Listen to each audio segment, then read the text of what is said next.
It is exciting. It is, I mean, these are exciting times, right? I mean, to be part of this team, I am so grateful to God for what He is doing here at Hyde Park, but really God is doing something across Greater Austin, and it's exciting to see as we prepare to see what is God doing. He's going to establish His kingdom, and so I would encourage you, every one of you, to get connected and to be participating, because God is about to do some amazing things through our church and through churches in this city.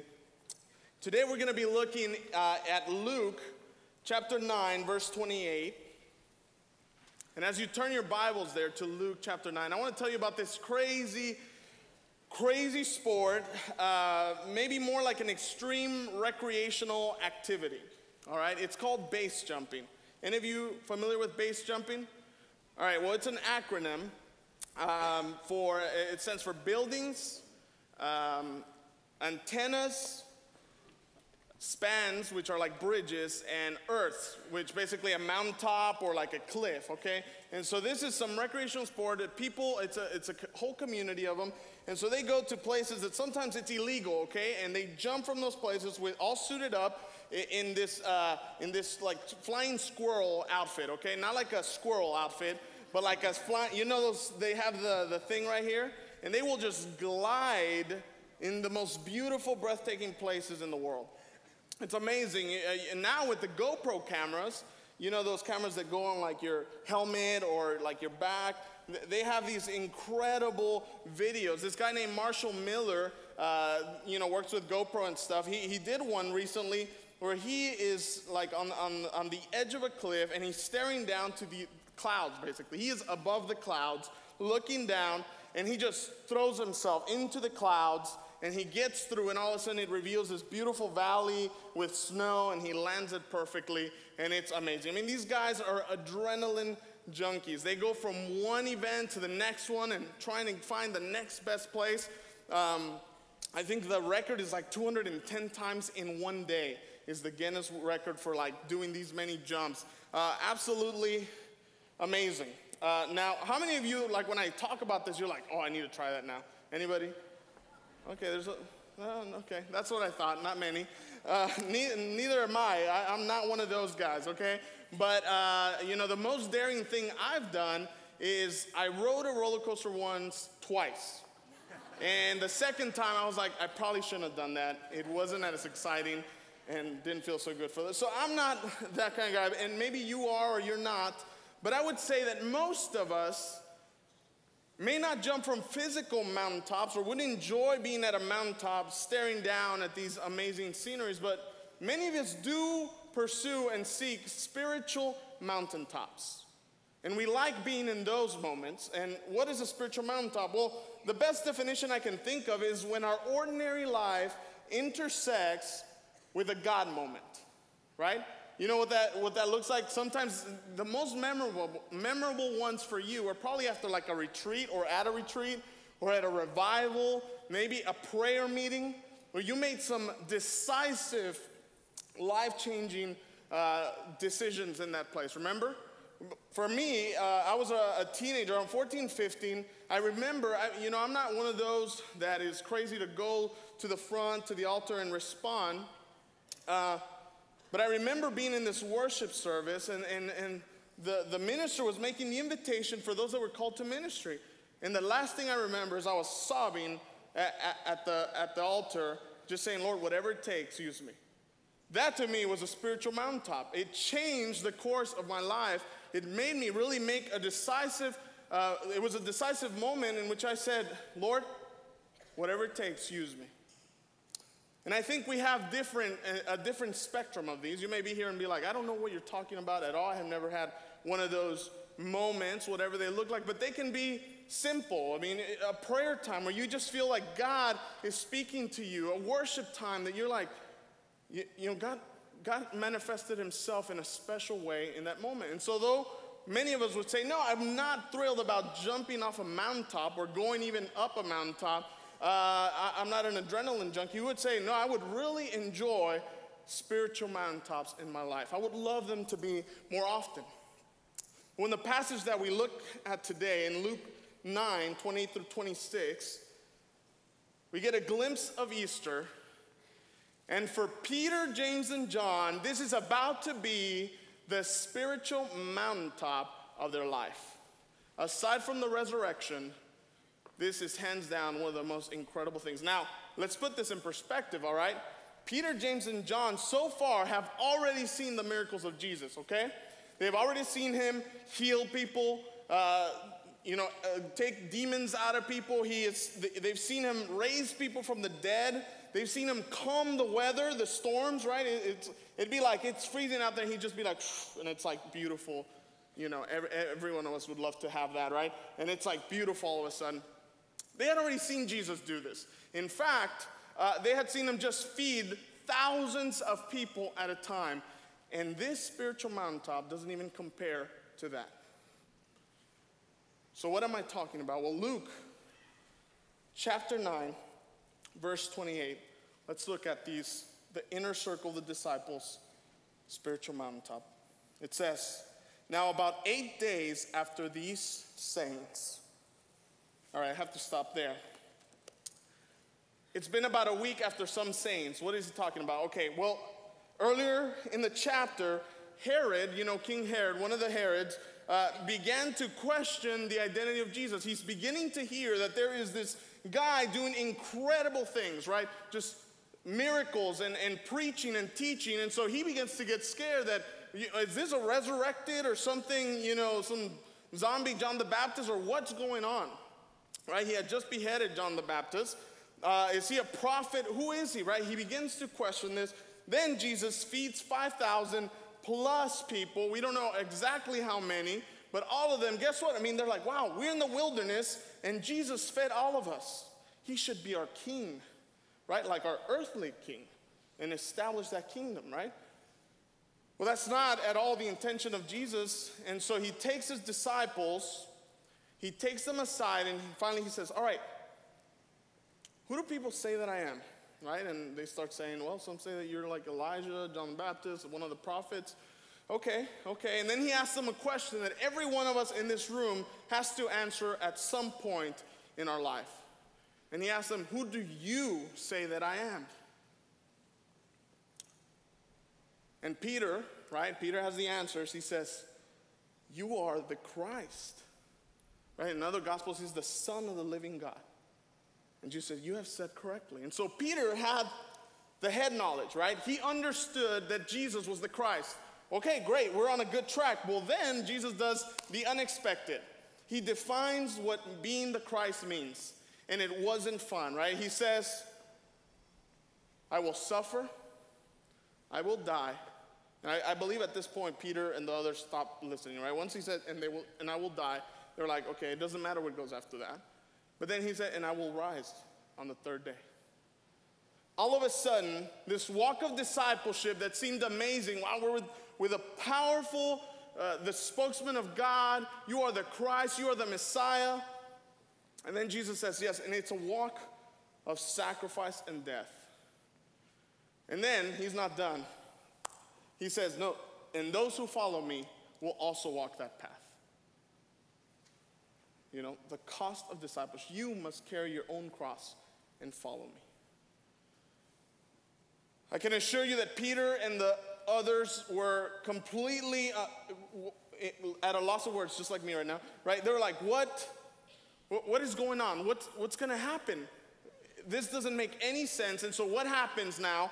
Jesus has just said, it'll cost me my life. It may cost you yours to follow me. And so that's the context of this scripture today. Now, after about a week, that's another way to really understand this. Now, about 8 days after these sayings, he took with him Peter and John and James and went up to the mountain to pray. Jesus is doing more than just trying to show off some amazing power. He is teaching them a critical discipleship lesson. When things are unexpected, when the unpredictable has happened, when you're confused and when you're scared, seek spiritual mountaintops. Seek those moments when your ordinary life will intersect with God moments. And as we go into that, actually, I kind of want to give you a sneak peek into where we're going, just in case you check out right now, and I hope you won't. But in a spiritual mountaintop, seek to listen and respond to the words of Jesus. That's it. That's where we're going today. In a spiritual mountaintop, seek to listen and respond to the words of Jesus. And so here, Jesus says, when you are in an unpredictable path, and guess what? Every one of us that is here that has chosen to be a disciple of Christ will confront unpredictable, unexpected, and most of you completely already know that, right? You understand that. You've gone through times when if it wasn't for your Sunday school, if it wasn't for that group of friends that prayed for you, if it wasn't because you were at that prayer meeting or at that Sunday worship or you heard that word from someone, you would not be here today. It was one of those spiritual mountaintop moments. And yes, they were going up to a literal mountaintop, right? But this was spiritually also a mountaintop. And so Jesus is telling them, the walk of a disciple is difficult. You will need to seek spiritual moments, God moments, so that he can speak clarity into your life. And so what do we do in those spiritual moments? Okay, well, here is the spiritual mountaintop for Peter, James, and John, verse 29. And as he was praying, the appearance of his face was altered. So changed, other passage says transformed. And his clothing became dazzling white. What is going on here? Right, very mysterious. This is really giving us some allusions to the Old Testament, right? It's going to give us even more. But here, you have to understand this moment. It's not just he looks different. He's completely transformed into the glorified Jesus Christ, Son of God. Before he has resurrected, he is establishing his authority as the Son of God. He's not just a human. Let me assure you, the disciples knew that he was a human, right? They had seen him sweat and be in pain and cry. They knew his humanity, and they were wondering, wow, if this guy is going to go and die, then it's over. And Jesus is saying, no. And he shows them that he is the Son of God, the glorified Jesus Christ, the God-man, right in their midst, right in front of them. Something incredible. And as if that wasn't enough, look at what happens next. Verse 30, and behold, two men were talking with him. Right, he's hanging out, and who is he hanging out with? Moses and Elijah. Moses and Elijah. These guys are the who's who of the Old Testament prophets, right? These guys are celebrity prophets, right? People that everybody would know. Moses, not because of their appearance. We don't know how they know, right? The Spirit let them know. I don't know. Maybe they had a hello, my name is Moses, or name tag. I don't know. Somehow they knew, and they're amazed. So they're seeing the glorified Jesus Christ, Son of God, in the flesh, before his ascension, before his resurrection. They get a glimpse of Easter right there. They're at a spiritual mountaintop experience, and then it gets better, right? Their heroes of old are there talking to their master. Verse 31, who appeared in glory, they were also in their glorified state in some sense, and spoke of his departure. That word there, his departure, is the word Exodus. Right? Remind you of anything? There's a whole book written called Exodus, right, in scriptures. So we are beginning to see something, right? This event is pointing to something that God began long ago, right? It doesn't start here. It doesn't start with Jesus. God is accomplishing something that comes before these disciples. So what is he alluding to? Well, first of all, they went up to a mountain, right? Who used to go up to a mountain and talk to God a lot? If you know the answer, good. If you don't, that's okay, right? Moses. And then he's there, right? Moses is there. Their faces are glowing, right? We know that Moses had to cover his face after being with God. His face would glow. Okay, all right. So all that is happening. Then he's speaking of his exodus, right? Well, the exodus, what was that about? Okay, well, God had brought Moses as their prophet and as their leader to help the people of Israel exit slavery and bondage, right? Jesus was about to exit the world, right? He would rise again and depart and take the right seat of the Father, right? But what else was he doing? He was also, in the process, going to release every one of us from the bondage of sin. What he had begun long ago, that was only a shadow of what he was to accomplish in the person and work of Jesus Christ. And Peter, James, and John are in the presence of the fulfillment of the Word of God. And Jesus is there in his full glory. What a spiritual mountaintop, right? Any of you had any mountaintop like this? Probably not, right? Neither have I. But here's something you can relate to. I can.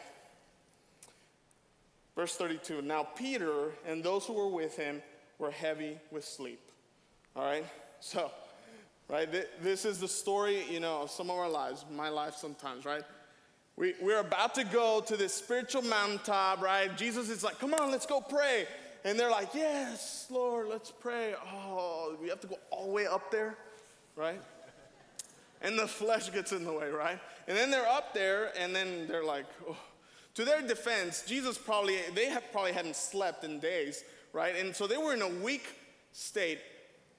But the reality is that is exactly what keeps many of us away from reaching spiritual mountaintops as well. It's the flesh. It's the weakness, right? How many times our schedules and our lives overwhelm us, and we never get to hear from God because there's always something getting in the way, right? I can't go because I can't be part of, I can't do this. I missed, my time with God. It happens to all of us. This week was a perfect example for me. I had to prepare for this thing I'm doing right now, right? Preach. And then we have all kinds of things happening. It's exciting. Pastoral care, doing the regular things. I was so busy. And Tuesday is our small group time, right? That don't tell. I don't think any of my group members are here, but I lead it, right? And I was so tired. I was like, I don't think I want to go, right? Don't tell anybody, please. And I was exhausted. I said, well, I'm the leader, so I got to go, right? So I show up, and it's an absolute God moment. God, we have a prayer time like we've never had before. There's opening of soul to soul that God was doing something there that obviously I didn't prepare for.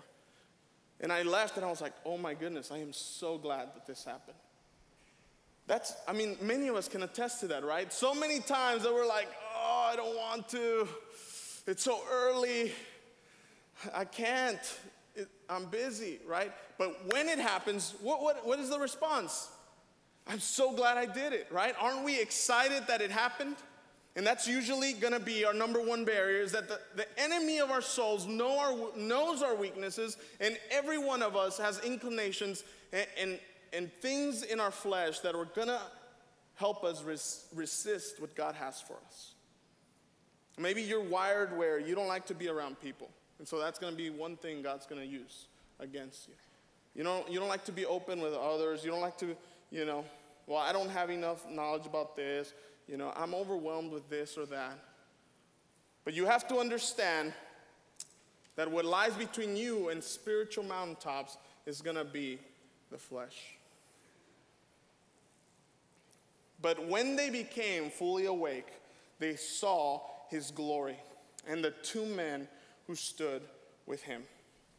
All right, so how are Peter, James, and John going to respond to this amazing moment, right? So Jesus led them to seek a spiritual mountaintop. Despite their weakness, they encountered an amazing scene of the fulfillment of God's word, unlike anything they'd seen before, right? This is connected to something greater than just these 12 disciples. God is about to do something absolutely global. And how do they respond? Well, let's look at verse 33. And it says, and as the men were parting from him, Peter said to Jesus, Master, it is good that we are here.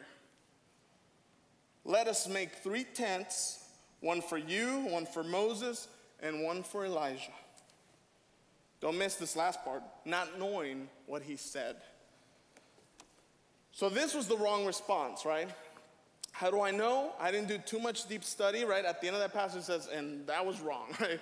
That was not the right response he should have had. He didn't know what he was saying. It sounds good, though. I mean, think about it. He's trying to honor these guys, right? He's trying to prolong it, right? Let's celebrate this. What's going on here is something special, but it was wrong. What was wrong about it? Okay, first of all, let's look at what he says. Master, it is good, right? So what is good? The whole experience is good, right? I mean, he was having a spiritual mountaintop moment, right? His ordinary life had encountered a God moment. He was beginning to attach to that experience. Then look a little further, that we are here. It is good that we are here in this physical place, right? Now he's attaching to a place, a location. It's about this place, right? Yes, absolutely, God had spoken at many mountaintops. They're not sure even where this one was exactly. He's attached to an experience. He's attached to a place. And then he says, let us make 3 tents. What is that about, right? Well, there's scholars that aren't sure what he meant. He could have meant one of 2 things. Either he was talking about the festival of booths or tabernacles, right? In which they were reminded of how God took care of them in those 40 years, and they would be in for a week, and they would live in tents, right? And so it was a celebration of God's provision and care through those 40 years and remembering the good works of God. The other is that he was probably just thinking functionally and practically. Like, if this is going to last long, we need to build some houses for these guys up here, and they can be our own personal prophets, right? I mean, think about it. This is kind of cool. I mean, what if you, in your prayer closet, you could go at any time, and anytime you were like, should I take this job? Lord, should I marry this person? Lord, should I buy this house? You just went to your prayer closet, and Moses is there like, hey, what is it? You know, and you told him, and he's like, don't do it. Don't do it, right? That'd be awesome. And we think of that, that's ridiculous, you say, but that is kind of what he was thinking, right? Like, let's prolong this. You guys dwell up here in the glory. We'll go down. We'll come back up when we need you. Let's celebrate this. Let's stay in it as often as possible. And so he wanted to make an event of it, right? Let's make this into an event. And he began to attach himself to that. He says, one for you, and one for Moses, and one for Elijah. Right? He doesn't even say Jesus, right? He says one for you, and one for Moses and Elijah. Right? I mean, Peter knew, he had the brain knowledge, right? He understood Jesus was the Christ, the Son of God. He had seen him do miracles. He just witnessed him in all his glory, and he equates Jesus with Moses and Elijah. He puts them on the exact same plane. And so here is his 4th attachment to this moment, the spiritual mountaintop, and that's to people. Right? People. So we erroneously, our responses sometimes to spiritual mountaintops, moments when our lives intersect with God, is that we attach too much to people, places, events, or experiences. And we want our next spiritual high. And here's the problem with that. Spiritual mountaintops are like the pit stop at a race. It's your pit stop.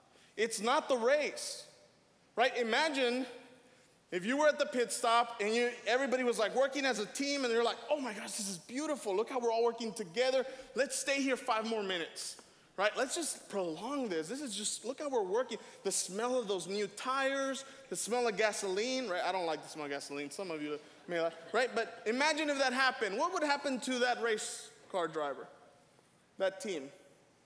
They'd lose, right? Let's just stay here and celebrate the pit stop. And we forget that your spiritual disciplines, those environments of discipleship, they are the pit stop. They're the places that God, they're the tools. They're the means to the end. They're not the end in themselves. The end of your spiritual walk is not so that you just pray more, or that you study more, or that you go to church more. Those are means to the end of knowing Jesus. Hearing the words of Jesus, and as we're going to learn, responding to the words of Jesus. It's not persons, places, events, or experiences. It's one person. It's Jesus. Spiritual mountaintops are not about attachments to these other things. So, what is it about? Okay, well, verse 34, let's let God the Father respond. And as Peter, was saying these things, as in to say, get out of the way, Peter, you're being foolish. Right? Peter gives us hope, doesn't he? I mean, he did some pretty great things after this, right? So even if you and I get it wrong, there's still grace for every one of us. And there's still hope that God will use us in amazing ways. Because Peter made every mistake you could possibly make. I mean, he got called Satan, right? Like a little bit before this. And he was experiencing a spiritual mountaintop, and God used him to lead the church movement. So don't despair. So what do you do in a spiritual mountaintop? And here it is. As he was saying these things, a cloud came and overshadowed them, right? So here again, another allusion to the Old Testament, the Shekinah glory of God, the manifest presence of God in the Old Testament, right, would fill a place, a mountaintop, the temple, right? And there was a physical manifestation of the presence of God. And so this begins to happen. And they were afraid as they entered the cloud, and a voice came out of the cloud saying, "This is my son, my chosen one, listen to him." And when the voice had spoken, Jesus was found alone, and they kept silent and told no one in those days anything of what they had seen. Would you have kept silent? You might say, absolutely not. I would have talked about it to everybody. This gives you an idea of how terrified they were after that experience. Okay, we think of it and we're like, oh yeah, reading through some crazy thing happened in the Bible. I understand. This is not ordinary, right? That's why it's in the scriptures. Because there's something that God did in the history of in redemptive history that is just an example for us. So, God responds, and his response is, listen to Jesus. They freak out. They're not sure how to respond from then on. But here is a key right here that we don't see it. And just in case you were already missing Dr. Bowman, right? The word listen is from the Greek word akuete, right? Akuo, which is the word that we get acoustic, right? An acoustic is a sound goes out and reverberates, and there's different acoustics to different rooms. These guys would tell you better than I would that you love playing in some places, and then some places you just don't enjoy it as much, or it's harder to play as a group or individually because of the acoustics of a place. And so the implication is not just to hear information or just to listen, right? In fact, other translations bring that in and they put listen and obey, or listen and yield to. And so the implication of what God is saying, my son, my chosen one, it's all about him. He is the point. He is the end. In a spiritual mountaintop, we seek to listen and to respond to the words of Jesus. Verse 36, and when the voice had spoken, Jesus was found alone. It is about him. Peter didn't talk about this moment until like the second letter of Peter. He says, we have witnessed his glory, his majesty. Right? It took a second letter for him to even think that he could talk about it. So what are the practical implications of this passage for you and me today? I want to go over three things really quick. And I think one of these three applies to every one of us in this room. And so here they are. The first one is that maybe your next step is that you need to begin to seek spiritual mountaintops in your daily schedule to begin to hear from Jesus. Many of us are here and you're like, I'm not hearing anything. And it's because you need to begin to seek those spiritual mountaintops. You need to make space and room to listen to God. And I understand that we're all busy. We understand that there's commitments, there's family. But the walk of a disciple is that of sacrifice, and is that of things that are unpredictable, that we don't foresee. And if we stay far away long enough, when these moments come, they will overwhelm us. And we will lose the calling that God has on our lives because we have chosen to be distracted by other things. And so many of us here, our first step needs to just identify, yes, I have this weakness in the flesh. This is what usually happens when I try, or this is what things are making up too much space. But today I have to commit to begin to seek God, so I can begin to listen to the words of Jesus, because I'm not even hearing him. And you may have done it at some point, but you're going through a time you would say, this is spiritually a dry time for me. Second, for some of us, you need to surrender your attachments to people, places, events, and experiences. Right? We go from one thing to the next, and we're so busy, caught up in those moments, and we think the mission is that moment, that experience, right? If I do that, I've done what I'm supposed to do as a Christian, right? If I had my devotions in the morning, there, check, right? And what happens is that we make idols of those things rather than the point of those things, which is they're tools to get us to listen to Jesus, what he asked for us, right? What does it look like practically, right? Many of you were like, what, Dr. Bowman isn't preaching today? I was waiting all sermon to do that, right? Right? Oh, he's not. It's Isai. Oh, man.